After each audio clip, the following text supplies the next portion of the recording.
Welcome back to Show Me the Money. So we have to deliver all of this. Now we've made commitments, right, to get the financing where we promised we would deliver this to somebody. And you literally have to go through what is called often in your contracts that you sign, a delivery list. This is quite a technical feat because the whole aspect of delivery requires not just delivery of one, film itself, edited film. It actually requires delivery of what we call the master negative, an internegative, right? The second negative, okay, of it.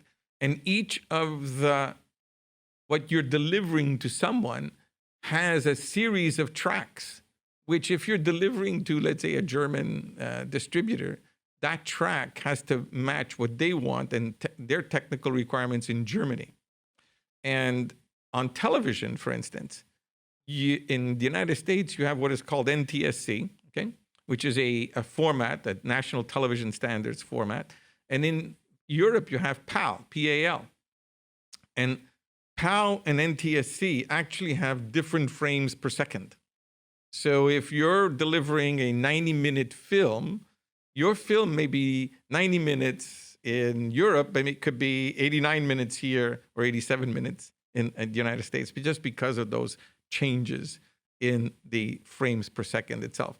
And then apart from that, you have all of the legal documents. Remember, we spoke about chain of title.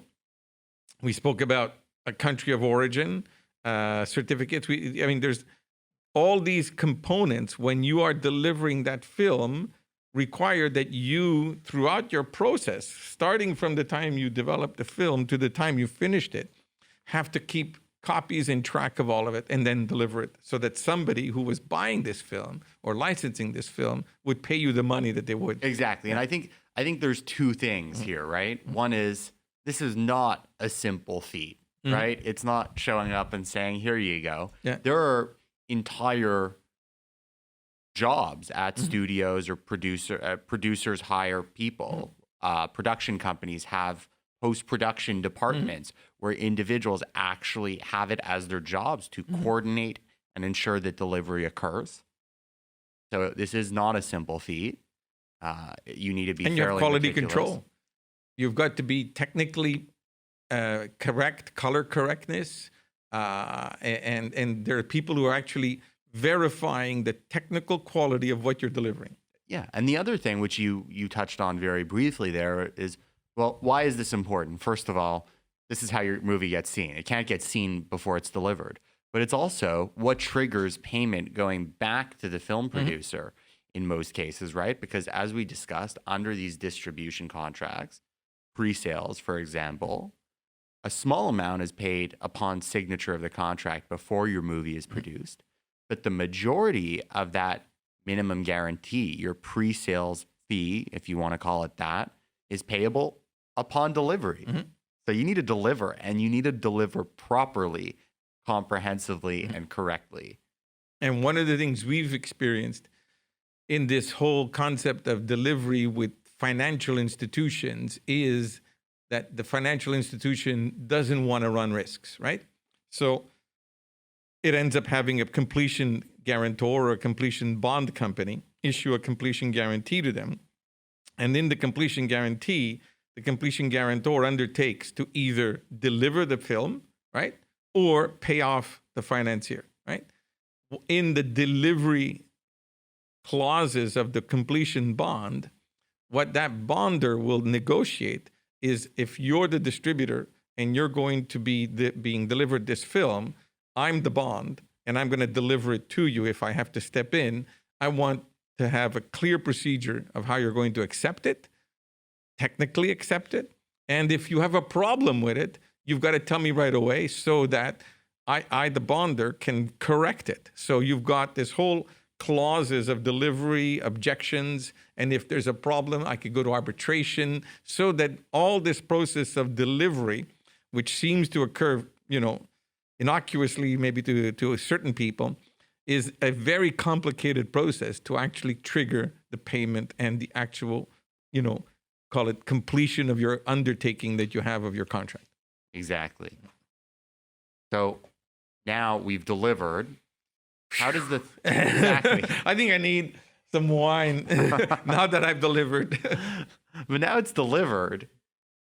How does it actually get shown to the public? How does it meet eyeballs? Like, that's the language used. We want to get it to as many eyeballs as possible. So we're going to distribute the thing. Mm-hmm. What are the ways it's distributed? How is it distributed? What are the complexities there? Let's talk about that a little bit. And there's a little bit of history on distribution, because if you look at the history of moving pictures, right? The only distribution channel that you had for a film before, way back, was theater, right? It was shown in a silent film on a theater before television, right? So technically, we started with one window, if you want to use that expression, of distribution. And that was being shown through a projector on a screen and people showing up physically to actually see that film. That was your distribution of film, and that it ended there. You could then re-show it and re-show it and re-show it, but physically it had to be done. And if you wanted it to occur in more than one location, right, you'd have to make a copy of that film, right, and which was a negative, right, that have to be copied each time. And every location had to have one copy of the film. So if you wanted this film to be in the world wide and you wanted it to all happen at the same time, okay, or any country, every single theater that needed a copy of that film, right, needed to show the film, needed a copy of the film. And you have thousands of locations, right, that are being shown. You needed thousands of copies. Another of this interesting device, which I once saw, I was at a museum, and I saw a device. It was an actual booth. There was a French film. I don't know if you could pull this up. It was either called, I think it was called The Trip to the Moon. It was a French film from around the turn of the century, the last century, not around the year 2000. So it was a silent film, and you would walk up to this booth, Voyage dans la Lune, and it was by Georges Méliès. And if there's any Smashing Pumpkins fans out there, the song Tonight Tonight, there's the music video. It's based loosely on this movie. Anyway, so this device is, you actually have to hand crank a device and it moves the pictures for you, and it's a viewing booth, right? So I always found that one interesting. So there's tremendous history here, right? Also, how did you distribute the audio, right? In the silent era, there was no audio. Yeah, you actually that's had a pianist at every single theater, right? So the audio track came in later on when you had to put them together. Exactly. If you played piano at the time, business was good, I suppose, right? Well, if you were engaged, and imagine engaging the same pianist or whoever else was doing the music everywhere that you had to show it. So that is a challenge, and therefore theatrical itself is still today one of the main ways of distributing your film. If we just go run through it before the internet, let's say, you'd have a theatrical release of a film, okay? Once the film went theatrical, the next window was called home video. And then after home video, you'd have what is called airlines and ships, okay? After the airlines and ships, you'd have paid television. So you'd be on for a period of time, you could only see it on a television per view. Then there would be cable and satellite type of distribution of it. And then you ended up coming to free television. So those were essentially, in that chronological order, all of the distribution of your film. And what happened was, because each one was generating a revenue, okay, everybody wanted to have their film released theatrically as wide as possible, so that what you were creating was interest in the film. And when you distribute a film theatrically, you hear that these films are making millions of dollars of box office receipts, right? But as we just mentioned, to actually generate that millions of dollars of box office receipts and millions of people going and see it, okay, you have to have a copy of the film available at every single theater. You'd have to advertise so that you would get everybody to show up at the film when you open it. So we call that the prints and the ads. So in a film, let's say that it cost $30 million, okay, you'd probably spend $30 million of prints and advertising on it. So let's assume we have a $30 million film. We have $30 million of prints and ads. Now, why am I saying $30 million of prints and ads? It was thousands of dollars each copy of your film. Multiply that by 3,000 theaters, you've got $30 million of just prints, cost of printing, right? You're copying your film itself. We're not talking about, sending it via the internet into now a digital projector. It was a physical copy. So $30 million film, $30 million of prints and ads, that would have to generate $60 million of box office, right? To cover it. That's on the presumption that the film producer or the distributor of the film would get 100% of the box office. The exhibitor gets 50% of the box office, right? So now that film has to make $120 million before you just covered the cost of the film and the prints and ads. Oh, P&A is potentially enormous. There's entire financiers whose business it is to just finance P&A costs. So your film made $100 million. Let's say you were one of the people in the film, involved in this film, or even invested in the film, or a writer of the film, or an actor of the film, and this film has made $120 million, yet there's no money, there's no profit at the end still of that film.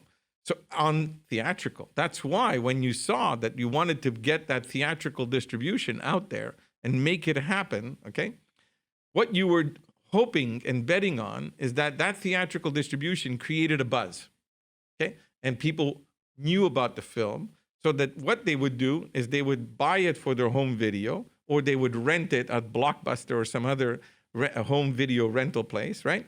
And therefore generate revenue now in that second window, which we called home video window.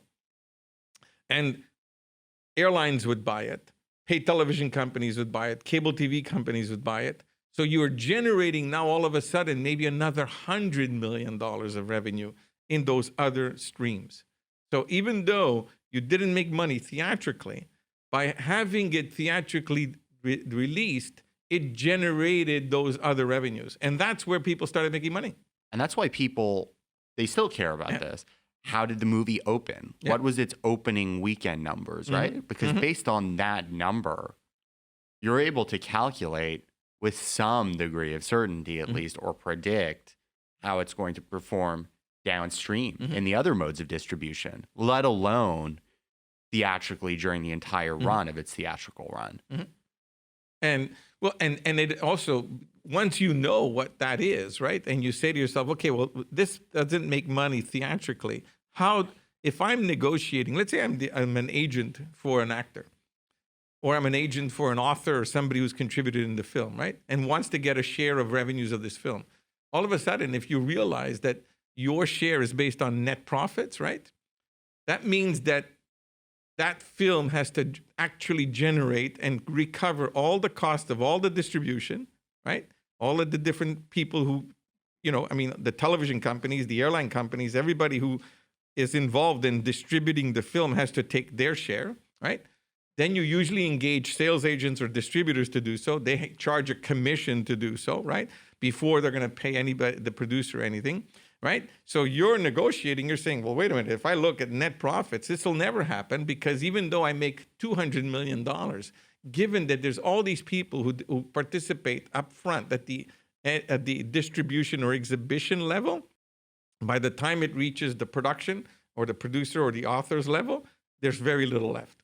So you would negotiate based on what we call box office grosses, right? So they would say, hey, if a film makes 2 times or 3 times its budget on a box office, I want a bonus. I want payments. So that's the box office bonus, or the BOB, Bob, right? So That's when we see a talent agreement that's marked up by an agent and we see Bob, Bob, ? They're asking for the box office bonuses. And box office bonuses could be based on domestic gross, right? Box office receipts. North American, right? North American. I think that's actually an interesting point. Just as The an word aside. domestic, you mean? Yeah, well, North America or the U.S. When people refer to U.S. receipts, the U.S. includes Canada. Yeah. In the word domestic, Canada is currently included in most of these U.S. Yeah, unless you're speaking to a Canadian. Obviously, they divide Canada.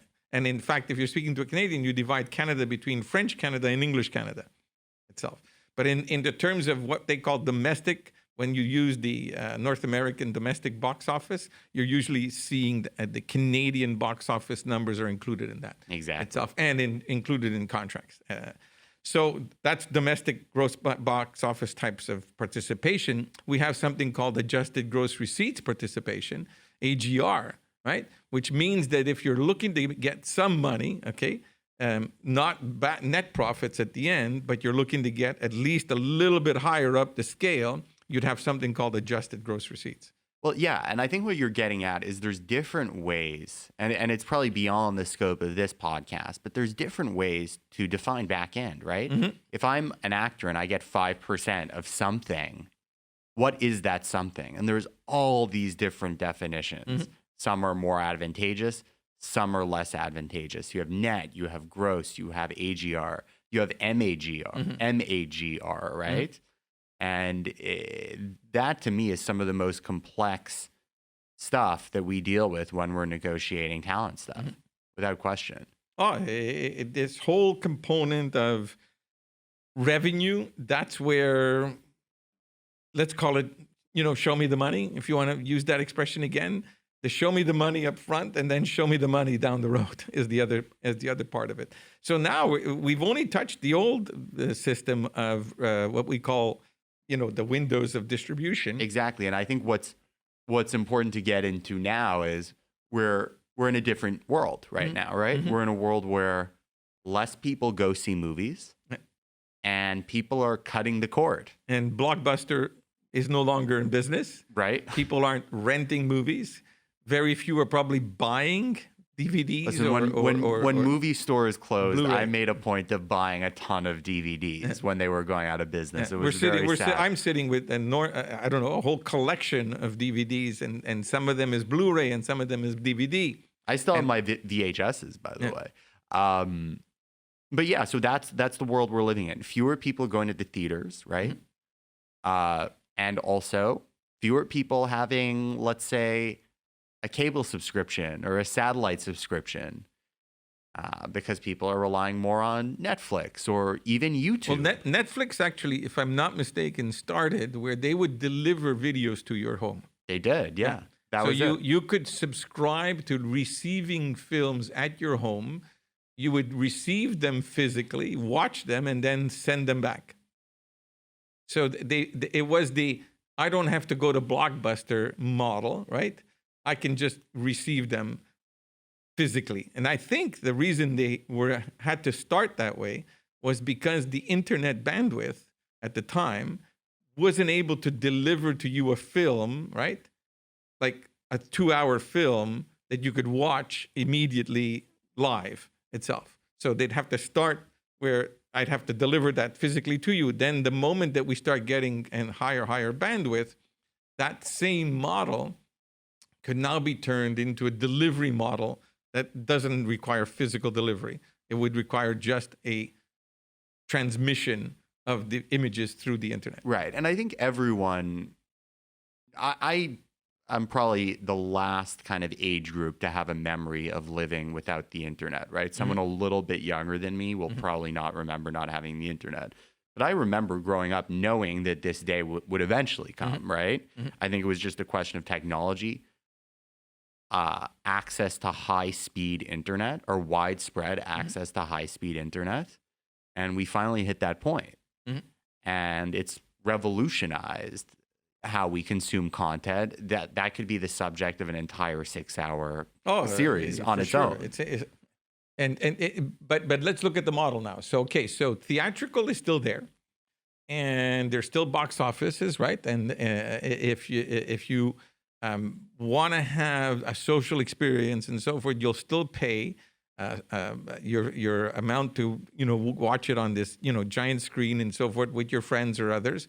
and have that night out. So that still has that influence. In other words, that first market of theatrical is still the first market that can create that buzz. And it won't necessarily make money, but it can generate, again, all of the other streams of revenue.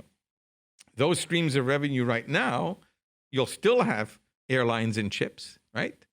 You'll have very little home video. It's still, some of it is still being released and actually physically printed on DVDs and so forth, Blu-rays.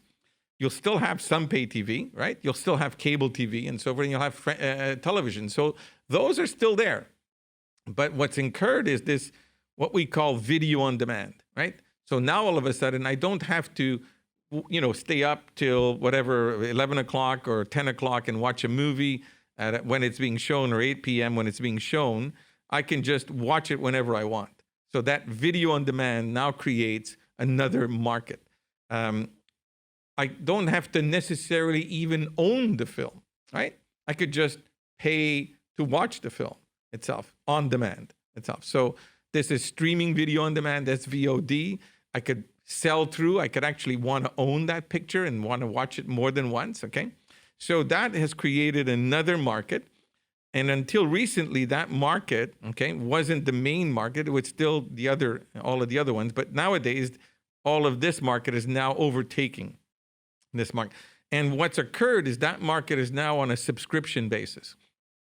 If you're looking recently, apart from Netflix, you have the competitors of Netflix that are charging people on a monthly basis that they can watch whatever they want, okay, without having to have the advertising on it. So sooner or later, there'll be a model where you'll have advertising and then maybe it'll be free and you don't have to pay the monthly subscription. That's what happened with television. That's what, the originally free television was available only because people were paying advertisers. So what you're saying is that these SVOD services, subscription video on demand, where you pay a monthly subscription, will turn into AVOD, advertising-based video on demand. This way I don't have to pay, right? Many people are used to not having to pay for their content, but they're going to be asked to watch advertising to be able to see it. We've seen it. I think the television companies are doing it right now with some of their television programs where you can watch a television program that was shown on air, but if you want to watch it later on, you're still going to see their advertising. So they're being supported that way. Will this happen with the film industry? I think it's a natural model. It's a natural evolution, if you want, because where do you want to see when people have the ability to get this eyeball, like you said, why not, have somebody who's advertising next to that eyeball? The other part is that all of a sudden, we no longer need to just watch our film on a screen called a television in our home. We've got computers, we've got mobile phones, okay? We've got tablets. So the viewing aspect has also changed. We're not restricted to actually only viewing something on a television. And that allows for an enormous portability, if you want to call it. So I could be sitting on a commuter train and watching a program that instead of having to sit on my living room and watch that program. Another series of distribution and exploitation. And the interesting part of all of that is that through the internet, we have what is called a democratization of it. It no longer has to be controlled only by a few companies that would make this content available to you through, Hertzian waves, which were being broadcast to television, sets in your living room, or through cable companies, which were transmitting signals through cable networks. And the democratization has also worked on the other end, right? Like if you're a content creator, it's changed your ability to put your content out there infinitely, right? A good example, and the other side of the industry, whether it's a production company, a studio, or in music, like a label, they've picked up on this. So I think this is incredibly illustrative in the music industry, for example, where it used to be you could be new talent, have no track record, but you're super talented and you could get a record deal. From what we see now, you need hits on Spotify, on YouTube. People want to see, look, you put your content out there. You have a bit of a track record. We have an idea that this could sell. I mean, the other place that it plays out clearly is YouTube, right? Actors having started off on YouTube, comedians having started off on YouTube. So that democratization aspect is huge. And again, like you could write PhD theses on this without question. It's a huge topic. That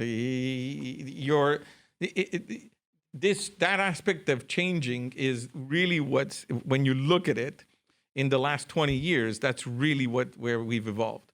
And it's a new breakthrough, a new model itself. And what you're looking at is we're in a constant period of transition.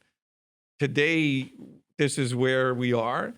Within maybe a year or two, all of a sudden, it may be another model. Especially since technological advances are exponential, right? It just keeps moving faster and faster.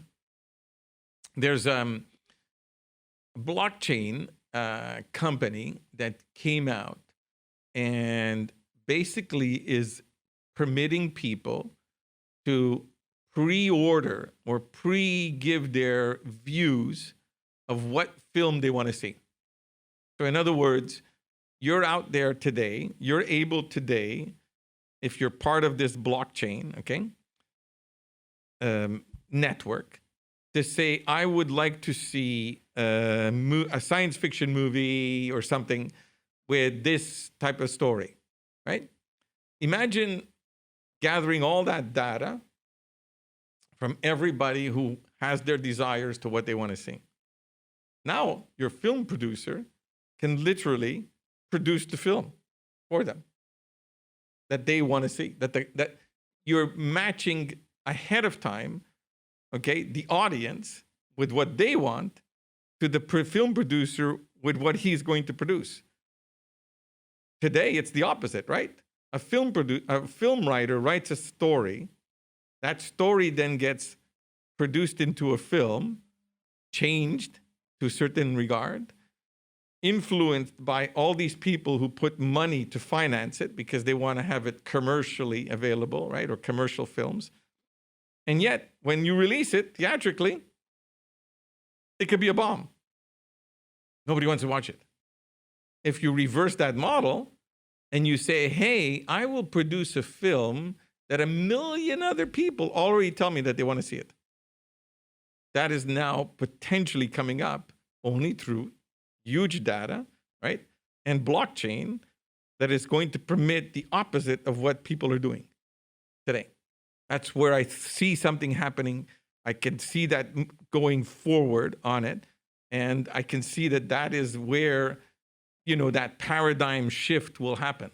So it's really interesting that you're saying this, because one of the things that's always fascinated me is how, if you actually look at it historically, people in the industry have always tried to crack the code, right? What makes a great movie? And there's something about it that, regardless of how smart people are, whatever algorithms are out there, there is something completely ineffable about what makes a successful movie versus what makes a bomb, right? What I'm interested to see is whether this next step actually makes a difference, or whether it's just going to be us saying, look, we think we could predict, but we actually can't predict. Movies are completely mysterious. Well, yeah, that's it. Somebody can say, I want to see a science fiction happening with, call it an alien falling in love with a human somewhere or something. But how do you express it, right? You still need somebody to write it down, someone to perform it. Do you need physical actors these days? Will we be looking at a situation where it won't be a physical actor anymore? It'll be a virtual actor? Well, we are. And you know that I'm looking into this topic a little bit, which is the topic of deepfakes, right? Obviously, you have like CGIs, which are, I think one of the Terminator movies recreated Arnold Schwarzenegger's likeness, right? But then you also have deepfakes, which are similar, but it's a technology which allows you to reproduce basically the spitting image and the voice of a true human being, right? A deep fake. A deep fake. Mhm. So it's deep fake, the final frontier. Yeah. This has implications both in film, right? Because you could have like a Hollywood leading woman or Hollywood leading man who just exudes, pure Hollywood gold, right? This is somebody who people will watch years ago and will watch years from now. They never really have to stop acting. The actor that lives forever. So one of the things that I'm looking into right now is how the law currently addresses this, how the law should address this, what kind of changes need to be made. The other implication that it has, which is very in the news today, is fake news, right? Yeah. Somebody could basically... There's your deep fake. That's it. Somebody could just say, and there's two prongs, right? Somebody could create a deep fake video and say, guys, look at what this person said. On the other hand, it also creates total deniability. Mm-hmm.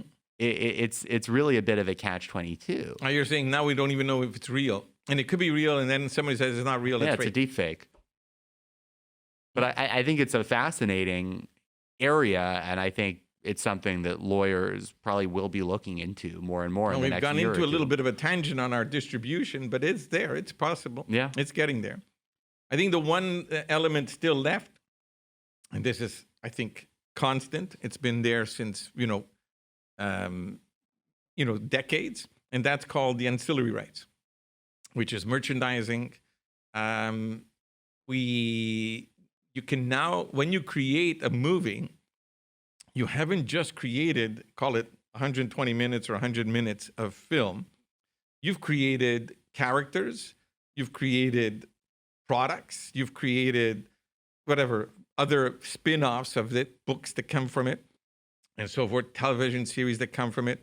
All of these other rights are part of distribution and exploitation of a film. And they are incredibly valuable. If you look at the Star Wars, stories of Star Wars, it all really is coming from a lot of their revenue today comes from all of that ancillary and merchandising. Or if you look at Power Rangers, right? I was just watching a Netflix documentary called The Toys That Made Us. Power Rangers was an incredibly successful series when it was made for an American audience, but the toys were an incredible part of that revenue stream. They didn't have to make money on the film. They could make money just on the. And now what you see, interestingly, is toy companies buying production companies. Yeah. It just happened in Canada. Wasn't Lego turned from, it started as a toy and now it became a movie. Exactly. Yeah. Well, I think now we've gotten through all of those merchandising and all of the different distributions and exploitations and so forth. We've got maybe the end on this side, and I think there's a few other elements that need to be done, and that is to come back and maybe review some of the stuff that we went over, which is how we get, how all of this translates itself into sourcing it and getting more detail of it. So upcoming, we're going to be looking at trying to see how tax credits work a little more and how some of those are more detailed themselves, and also how we get the different levels of these investors and how they come in. So we have to stay tuned for the next ones. See you soon. All right. Thanks.